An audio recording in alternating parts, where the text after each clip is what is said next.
3 exam एक तैयारी पर, तो वही एक टिकट पर 3 तमाशा वाला बात है। तो इसलिए तो अब तो खूब जोर से लगना चाहिए बच्चों को। 1 अगस्त 2025 मानक डेट है और 21 वर्ष से स्टार्ट होगा और 37 वर्ष तक। अगर आप सामान्य वर्ग के हैं तो 37 वर्ष के, लेकिन अगर आप समान वर्ग महिला हैं तो 40 वर्ष हो जाएगा।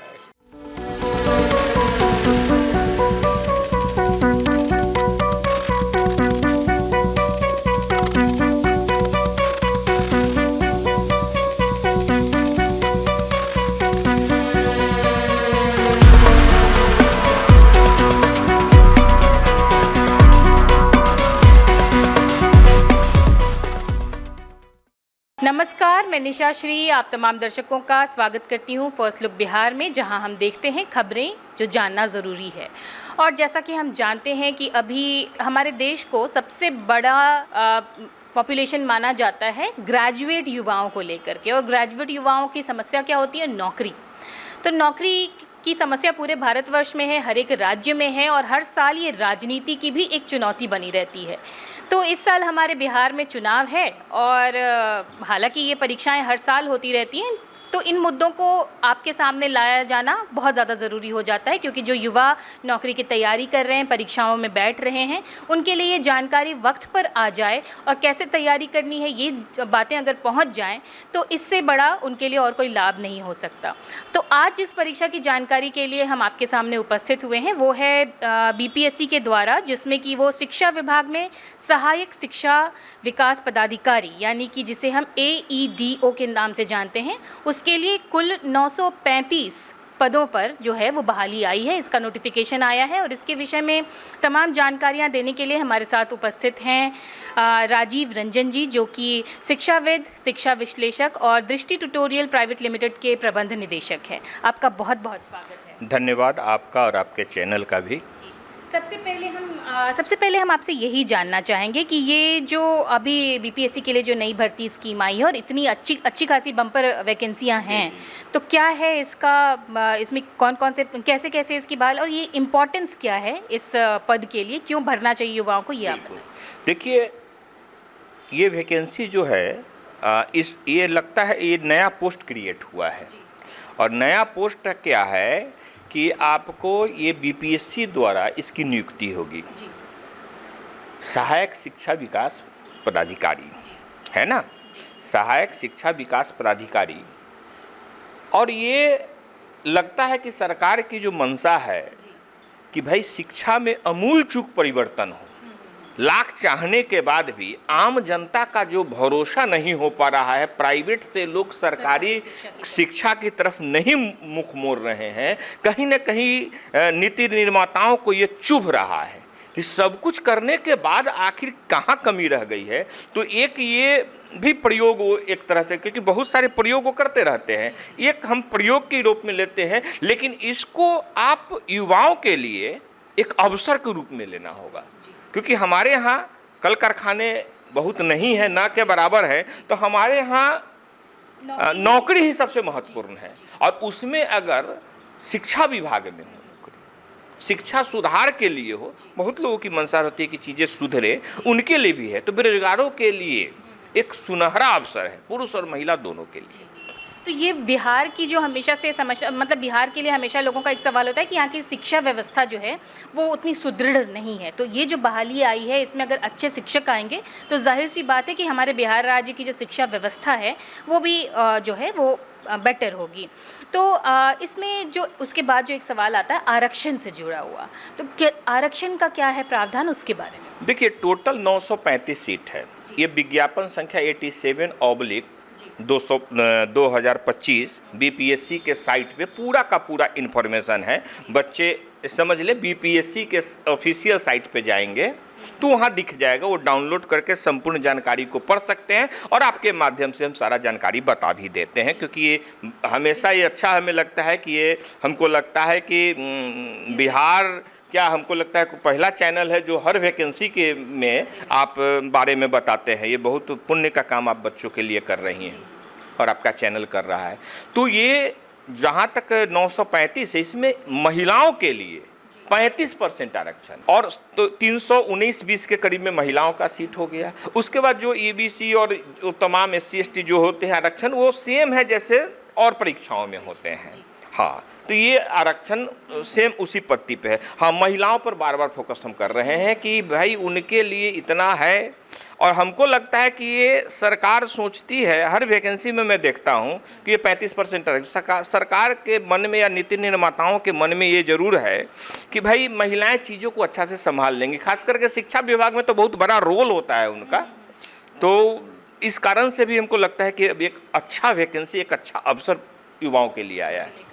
तो इसमें जो आपकी बात से पूरी तरह से सहमत हूँ, क्योंकि हम कहते भी हैं कि एक महिला शिक्षित होती है तो पूरा परिवार और समाज भी शिक्षित होता है। ये एक अच्छा इनिशिएटिव है, इतना आरक्षण देना महिलाओं के लिए। इसके बाद एक सवाल आ जाता है उम्र सीमा का। तो उम्र सीमा क्या है अलग अलग वर्गों के हिसाब से? देखिए, उम्र सीमा की अगर हम बात करें तो 21 वर्ष से स्टार्ट होगा। 1 अगस्त 2025 उस मानक डेट है, 1 अगस्त 2025 मानक डेट है, और 21 वर्ष से स्टार्ट होगा और 37 वर्ष तक अगर आप सामान्य वर्ग के हैं तो 37 वर्ष के, लेकिन अगर आप समान वर्ग महिला हैं तो 40 वर्ष हो जाएगा। तो ये महिलाओं के लिए एक अच्छा, ये मतलब इधर भी, उधर तो सीट आपका आरक्षित है ही, और इधर गलती से अगर आपका उम्र 37 है तो ये मत मानिए कि हमारा उम्र खत्म हो गया है।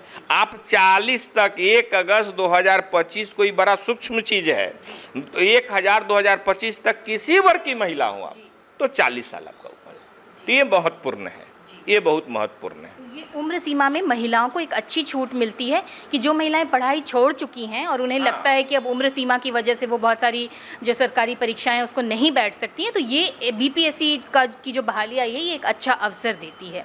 उसके बाद फिर तैयारी और परीक्षाओं का चरण जो है ये एक मुद्दा। अब देखिए, सबसे पहले हम बताएं आपको कि ये जो पद है ये बच्चों को पढ़ाने का पद नहीं है।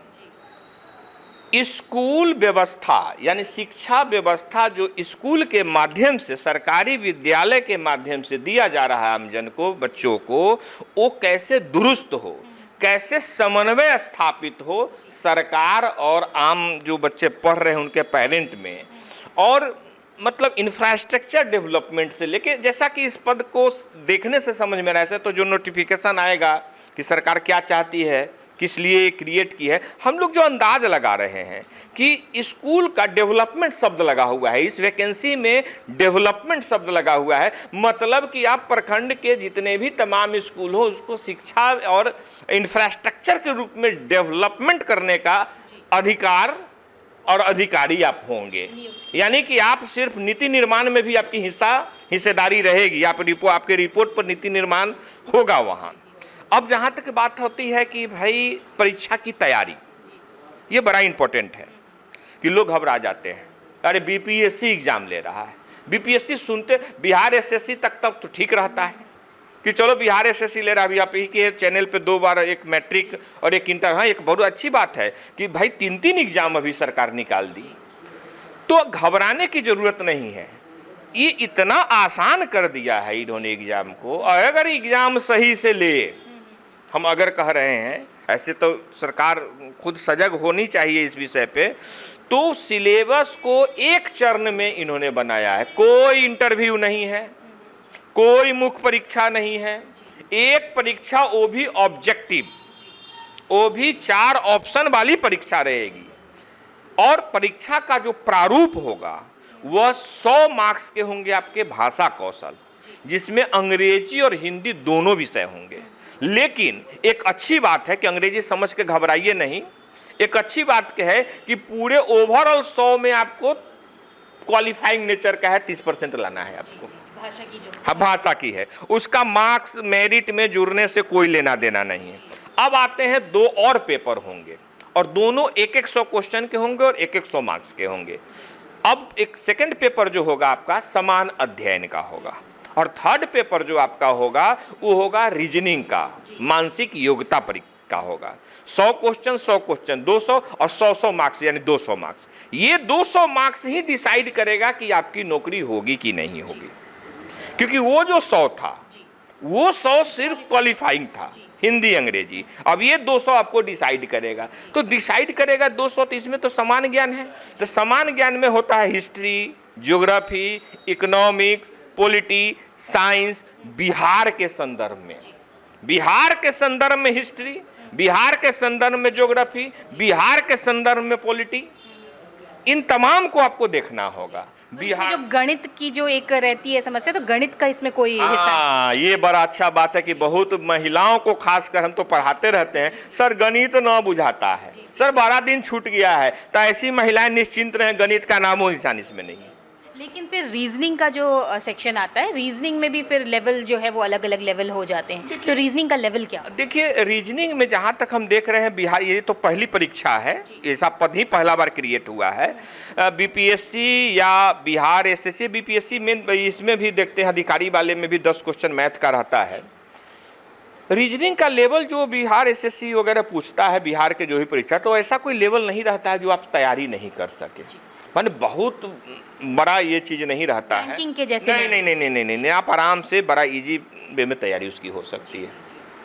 तो ये हो गया कि रीजनिंग का है और आपको सामान्य अध्ययन पढ़ाई करनी होगी, और लैंग्वेज तो क्वालिफाई। हाँ, 200 मार्क्स हो गया। लेकिन एक बात ध्यान रखिएगा, 200 मार्क्स 200 क्वेश्चन, लेकिन गलती से भी आप ऊपर का वाला का नाम लेके मत मार दीजिएगा। निगेटिव का प्रावधान है 1/3, यानी 3 गलती पर 3 गलती किए तो एक तो वो अपना नंबर ले जाएगा और फिर ये आपका निगेटिव कर देगा, यानी निगेटिव मार्किंग इस परीक्षा में है। तो इसलिए जो जवाब या आंसर का जो चयन करना है वो बहुत सोच समझ। बिल्कुल। और देखिए, समान अध्ययन और रीजनिंग है तो मतलब फाइट तगड़ा होगा, माने पॉइंट में भी आपका मतलब रसाकसी रहेगा। तो इसलिए जो आपको जानकारी हो वही एग्जाम में लिखना होगा, टिक लगाना होगा, अंदाजा कुछ नहीं चलेगा इसमें। तो ये अंदाजे वाली बात इसमें बिल्कुल। उसके बाद आ जाता है कट ऑफ की बात आ जाती है, और कई बार होता है कि अगर पेपर इजी है तो कट ऑफ हाई चला जाएगा। तो इस तरह की बहुत सारी भ्रांतियां जो हैं वो तैयारी करने वाले छात्रों के बीच में रहती है, इस पे क्या कहें? हाँ, पढ़ाई से, ये बात आप सही कह रही हैं, बच्चे पढ़ाई से ज़्यादा वैकेंसी निकलते कट ऑफ और भ्रष्टाचार कि इस वैकेंसी में सीट बिक जाएगा। अरे किसी का होने वाला नहीं है, सब सीटें बिक जाएगा। आप भ्रष्टाचार इसमें है, पैरवी वाला का होगा, कट ऑफ इतना हाई जाएगा कि हमारा होगा ही नहीं। इस सब को हटा दे अपने दिमाग से। हमने एक आप ही के इंटरव्यू में कहा था कि आप अपना काम करें, सरकार का काम नहीं करें आप। कि हम जो अगर छात्र हैं, जो एस्पायरेंट्स हैं, उनको पढ़ाई करनी है, बाकी सिस्टम की तरफ से क्या गलती होगी इसकी जिम्मेदारी। हाँ, उसकी जिम्मेदारी। आप जिसको ठीक नहीं कर सकते हैं, जो आपके बस में नहीं है, उस पर अगर 1 मिनट सोचते भी है तो व्यर्थ सोचते हैं आप। और हमने बहुत बच्चों को देखा, हमारे यहाँ से बहुत बच्चे निकलते हैं, हमने तो नहीं देखा है कि कोई चलता। हाँ, चलता होगा, हम इससे इनकार भी नहीं करते हैं। क्वेश्चन आउट होते भी हैं, इससे भी हम इनकार नहीं करते हैं। पेपर कैंसिल भी होते हैं, इससे भी हम इनकार नहीं करते हैं। लेकिन उस वजह से आप अपनी पढ़ाई डिस्टर्ब ना करें। अगर कैंसिल हो गया पेपर और फिर 15 दिन बाद पेपर ले लिया, तो 15 दिन आप उसी को रटते रह जाइएगा, तो आप तो आउट हो गए सिलेबस से। तो जो हल्ला मचाने वाले यहाँ से पटना तक, उनको मचाने दीजिए, आप चुपचाप पढ़िए। अच्छा, एक बात इसमें आती है, क्योंकि बीपीएससी या फिर बिहार के जो एग्ज़ाम्स हैं उसके बारे में ये माना जाता है कि यही सबसे ज़्यादा रेगुलर है। तो जो अगल बगल के राज्य के जो छात्र हैं वो भी इंटरेस्टेड होते हैं बिहार बीपीएससी की परीक्षा देने में, तो क्या वो भी अप्लाई कर सकते हैं? हाँ, अप्लाई वो भी कर सकते हैं, लेकिन वो अनरिजर्व में माना जाएगा, उनको कोई आरक्षण नहीं मिलेगा। वो अनरिजर्व कैटेगरी में आएंगे, इसलिए बहुत कुछ का फर्क उससे नहीं होना है। तैयारी माकूल करनी होगी, आपको ज़बरदस्त करनी होगी। कट ऑफ की बात जो आपने कहा, तो उस पर हम आ जाते हैं। कट ऑफ जो है ना, यहाँ पर क्या होता है ना कि ऊपर से जितने 935 पोस्ट है कैटेगरी वाइज वही लेता है। तो पहले से बता देना बड़ा मुश्किल काम है कि कितना कट ऑफ होगा, लेकिन एक स्तर जो होता है, और खास करके ऑब्जेक्टिव एग्जाम का जब ऐसा वैकेंसी हो जिसमें लग रहा हो कि 2 ही विषय और ऑब्जेक्टिव में हम निकाल सकते हैं, तो बच्चे फोकस्ड हो जाते हैं। इसमें वो बच्चे भी फोकस्ड होंगे जो कहीं और नौकरी कर रहे हैं, कहीं और परीक्षा नौकरी कर रहे हैं, और उनको मन है शिक्षा विभाग में सेवा करने का। ऐसे भी शिक्षा विभाग में सेवा करने लोग किसी और कारणों से भी सोचते हैं कि भाई हम जाएं उधर। ऐसे बच्चे भी होंगे जो कहीं भी दूसरे राज्य में नौकरी बिहार के बच्चे कर रहे होंगे, उनको मन होगा कि बिहार में आके नौकरी करें, तो वो भी तैयारी उधर कर रहे हैं। इससे छोटे पोस्ट वाले जो बच्चे नौकरी लिए होंगे वो भी तैयारी करेंगे, और जो अभी ग्रेजुएट हुए हैं, चाहे जो कुछ दिनों से, और जो पढ़ाई छोड़ दिए हैं वो भी होंगे। लेकिन किसी को घबराने की जरूरत नहीं है। आप यह मान के मत चलें कि जो पहले से पढ़ के नौकरी लिए है उसी का सब नौकरी होगा। ऐसा रहता तो दूसरे का नंबर ही नहीं आता। तैयारी जब से आप शुरू करते हैं, मैं बार बार कहता हूं, जब से जिस परीक्षा की तैयारी आप शुरू करते हैं और तब से लेके परीक्षा तक आप किस प्रकार मेहनत करते हैं, आपकी योजना कैसी होती है, आप किस चीज़ को पढ़ते हैं बढ़िया से, उसी पर आपका रिजल्ट निर्धारित होता है। आप कितने इंटेलिजेंट हैं और कितने कमज़ोर हैं इस पर निर्धारित रिजल्ट नहीं होता है। हाँ, वो एक सपोर्ट सिस्टम की तरह आपका काम करता है। तो इन सारी तमाम जानकारियों के बाद आप क्या कहना चाहेंगे जितने भी हमारे जो एस्पायरेंट्स हैं और वो इसको देख रहे हैं हमारे इस कार्यक्रम को, उनको आप क्या कहना चाहेंगे? देखिए, ये बहुत बड़ी वैकेंसी है और बहुत ही प्रेस्टिजियस, जिसको कहते हैं कि आप शिक्षा अधिकारी के रूप में आप पर एक दायित्व है कि बिहार के तमाम सरकार के कोशिशों के बावजूद जो शिक्षा पर आम जन का भरोसा नहीं हो रहा है, उसके लिए दायित्व के तौर पर सरकार आपको नियुक्त करने जा रही है। तो ये कम बड़ी बात नहीं है। तो इस भरोसा को कायम रखने के लिए आपको मन है कि इस नौकरी को करें तो अभी से पढ़ना स्टार्ट कर दीजिए। भाषा, हिंदी, अंग्रेजी, समान अध्ययन और रीजनिंग, इसका एक बना लीजिए कि कब किस पर हमको टाइम कितना देना है, कौन पक्ष मेरा कमज़ोर है, कौन पक्ष मेरा मजबूत है, उसी हिसाब से टाइम का डिस्ट्रीब्यूशन कीजिए और लग जाइए। ये छोड़ दीजिए कि कब क्या कैसे है। और एक और बात कहना चाहेंगे, अक्सर बच्चे क्या करते हैं, जब वैकेंसी निकल जाती है तो भराना अगर 27 अगस्त से है और 26 सितंबर तक है तो 20 सितंबर को जगते हैं भरने के लिए। तब तक साइट पे मारा मारी रहती है। जितना जल्दी हो कोई वैकेंसी आए पहले ही आप भर दीजिए। अरे जब भरना है तो पहले आप भर दीजिए। तो वैकेंसी निकले उसके 5-10 रोज में अपना भर के और पढ़ाई में लग जाइए। पहला तो ये हम संदेश देना चाहेंगे। दूसरा संदेश होगा कि आप जी तोड़ मेहनत करें, एक दिन का भी आराम न ले। आपके घर में शादी विवाह हो सकता है कहीं आना जाना हो, आपकी तबीयत खराब हो, तो मान लीजिए किसी दिन 1-8 घंटा आपका बर्बाद हुआ, तो अगले 8 दिन तक 1-1 घंटा आप एक्स्ट्रा पढ़ लें ताकि वो 8 घंटा आपका कवर हो जाए। रोज आप देखिए, निरंतरता का अभाव ही असफलता की जननी है। असफलता की जननी एग्जाम में निरंतरता का, यानी कंटिन्यूटी। डिसकंटिन्यू ऐसे ही हॉट आपका डिसकंटिन्यू हो जाएगा, मर जाइएगा। तो इसी तरह पढ़ाई डिसकंटिन्यू हो जाएगा, आपको नौकरी नहीं होगा। तो ये तो नियम चला आ रहा है, यानी कि कंटिन्यूटी बना रहना चाहिए। पढ़ाई आप रेगुलर बेसिस पर करें और विषयवार पढ़ें, निश्चित रूप से सफलता आपको मिलेगी। और एक बहुत बड़ी वैकेंसी है और चैलेंजिंग है और बड़ा प्रेस्टिजियस वैकेंसी है। गांव समाज परिवार में आपका बच्चों का नाम भी हो। अभी के नोटिफिकेशन के हिसाब से परीक्षा कौन से महीने में होने वाली है? देखिए, परीक्षा का कोई डेट नहीं आया है, लेकिन ये मान के आप चले कि कोई भी बिहार का परीक्षा थोड़ा तो लेट होता है, लेकिन आप अपना 6 महीने का टाइम टेबल बनाएं, इससे ज़्यादा का नहीं। साल भर में ले, कब ले, उससे आपको लेना देना नहीं है, लेकिन आप अपना टाइम टेबल 6 मंथ का बना लें। 6 मंथ को, उस सिलेबस को डिवाइडेड बाय 6 मंथ में डिस्ट्रीब्यूट करके एक प्रॉपर प्लानिंग बना लीजिए और जो जो टॉपिक खत्म हो जाए उसको टिक मारते जाइए और उसी पर MCQ बनाते जाइए और उसी का ऑनलाइन लिखते जाइए। इस पर हम लोग नहीं होगा तो एक सत्र और कर लेंगे। ये 3, और एक और गंभीर बात है जो आपके माध्यम से कहना चाहिए, अभी 3 परीक्षाएं हैं। बिहार SSC का निकला हुआ है, सचिवालय सहायक, जिसको सेक्शन ऑफिसर वाला, वो आप उसको भी की हैं। दूसरा 10th स्तर पे निकला हुआ है परिचारी वाला, ग्रुप D वाला। और तीसरा ये, तीनों में कॉमन चीज क्या है कि सब में GK है, सब में GK है, तीनों में कॉमन है, सब में बिहार केंद्रित है और सब में रीजनिंग है। यानी एक तैयारी पर 3, न कहते हैं कि एक टिकट पर 3 तमाशा, तो एक तैयारी पर 3 गो चीज आपको मिल जाएगा। 3 एग्जाम एक तैयारी पर, तो वही एक टिकट पर 3 तमाशा वाला बात है। तो इसलिए तो अब तो खूब जोर से लगना चाहिए बच्चों को। तो ये है कि अगर आप एक फॉर्मेट पे एक सिलेबस को फॉलो करके तैयारी करते हैं तो आपको अभी जो बिहार में अभी 3 परीक्षाएं होने वाली हैं, उन तीनों परीक्षाओं में आप अपीयर हो सकते हैं। और इसमें जो BPSC की जो अभी आई है परीक्षा, उसमें तो आपको गणित के लिए भी नहीं सोचना है, वो छात्र जो गणित से डरते हैं। तो इन तमाम जानकारियों के लिए राजीव रंजन सर, आपको बहुत बहुत धन्यवाद। आपको और फर्स्ट लुक बिहार को भी बहुत बहुत धन्यवाद। ऐसे ही शिक्षा का अलग आप लोग जगाते रहिए। मारकाट वाला न्यूज़ तो सब लोग दिखाते हैं, लेकिन शिक्षा का न्यूज़ दिखाते हैं, बड़ी प्रभाव पड़ता है इसका समाज पे।